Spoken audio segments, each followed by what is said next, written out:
अस्सलाम वालेकुम नाजरीन। ड्रामा सीरियल बिस्मिल के नेक्स्ट एपिसोड में आप देखेंगे ये मासूमा अपनी चाल में कामयाब रही, यूं कहें इस बच्चे की माँ बनने वाली है तो उसी हथियार को अब की बार इसने इस्तेमाल किया है।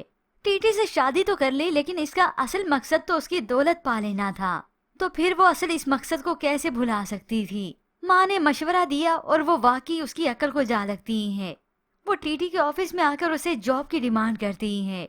तोकीर मियाँ ना मानते मानते मान ही गए और अब ये मासूमा बताएगी तोकीर मियाँ को अपनी असलियत। अब जाहिर सी बात है, मालकन है चपड़ासी की नौकरी तो वो इसे देने से रहे, इस मासूमा को हेड ही बनाते हैं। जिसके बाद तो वो इस कंपनी के सारे शेयर्स देखती है, सारी अमाउंट्स को देखती है कि इसकी कंपनी में दौलत कितनी है। जबकि दूसरी जानिब जुहेब ने मासूमा को छोड़ ही दिया, दिल से उतर गई वो इसके। बिलाखिर उसने शादी कर ली और अपनी जिंदगी का एक नया आगाज करता है, वो भी हंसी खुशी, बगैर इस मासूमा की मोहब्बत की परछाई तले। इस मासूमा को पता चला वो तो तंज़ी करती है, सारे मर्द एक ही जैसे होते हैं, ना हासिल होने तक सदके वारी करते थे। तो उधर तोकीर मियाँ अब जाकर जिसे रिहाम का एहसास हुआ है, वो और दोनों मिलकर मूसा की कब्र पर जाते हैं और वहीं रिहाम को समझाते हैं, हम ये सब कब तक अपने आप पर तारी रखेंगे। तो रिहाम बेगम ने कह ही दिया, मौत और कयामत तो एक ही बार आती है, हमेशा तक तारी रहती है। क्योंकि तोकीर मियाँ की यही कोशिश है कि रिहाम भी मूव ऑन करे, जिसने जाना था चला गया। क्योंकि हकीकत में तोकीर मियाँ ने बेवफाई का मजा चखा ही कहाँ है। बेटा मिला तो एहसास करने वाला, बीवी मिली तो बावफा। अब ये तो जब दूसरी बीवी जेबें काट खाएगी तभी मालूम होगा। अब तो ये हवाओं में उड़ रही है, प्रोजेक्ट्स को लीड करते करते मैम भी बन चुकी है। क्योंकि इस कंपनी के ओनर की बीवी जो ठहरी, अपने लिए महंगी महंगी शॉपिंग्स भी करती है, डायमंड सेट भी लेती है। यूँ ऑफिस के मामलात में उसके फाइनेंस में हेरा फेरी इसने शुरू कर दी कि जितना पैसा बटोर सकती हूँ बटोर लूँ। लेकिन वो अपना अंजाम भूल गई कि ये पैसा अगर बटोर भी लूँ तो आखिर में करूँगी क्या। वही तन्हाई इसके हिस्से में आएगी, जो कि अभी इसे अंदाजा ही नहीं हो रहा। क्योंकि इस मासूमा को लगता है कि पैसे ही सब कुछ है, पैसे से चीजें तो खरीदी जा सकती हैं मगर खुशियां नहीं।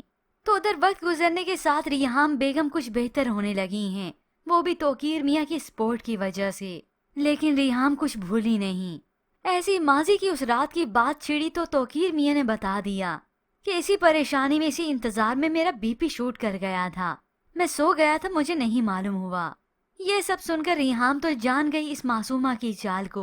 उसने तुम्हारी गैरत, मोहब्बत और जिम्मेदारी को ब्लड प्रेशर का नाम देकर तुम्हें सुला दिया। तुम्हें हमने कितनी कॉल्स की थी, कितने मैसेजेस किए थे। तो तोकीर मियाँ भी खफा होते हुए कह ही देते हैं, गिला करते हैं कि सिर्फ नासिर की कॉल्स आई थी। तो अब वो इस मासूमा की चाल सामने ले आती हैं। तुम उठे थे सुबह, तुम्हारा फोन तो वहीं रखा था, फिर तुमने वो सब कॉल्स, सब मैसेजेस क्यों नहीं देखे थे? वो सारे मैसेजेस कॉल्स कहाँ थे? डिलीट कर दिए थे उसने। ये सुनते ही तोकीर मियाँ तो रिहाम बेगम को ही घूरते हैं, एक हैरत ज़दा सा इम्प्रेशन ही आता है। ये हैरत उन्हें मासूमा पर नहीं बल्कि इस रिहाम पर ही होगी।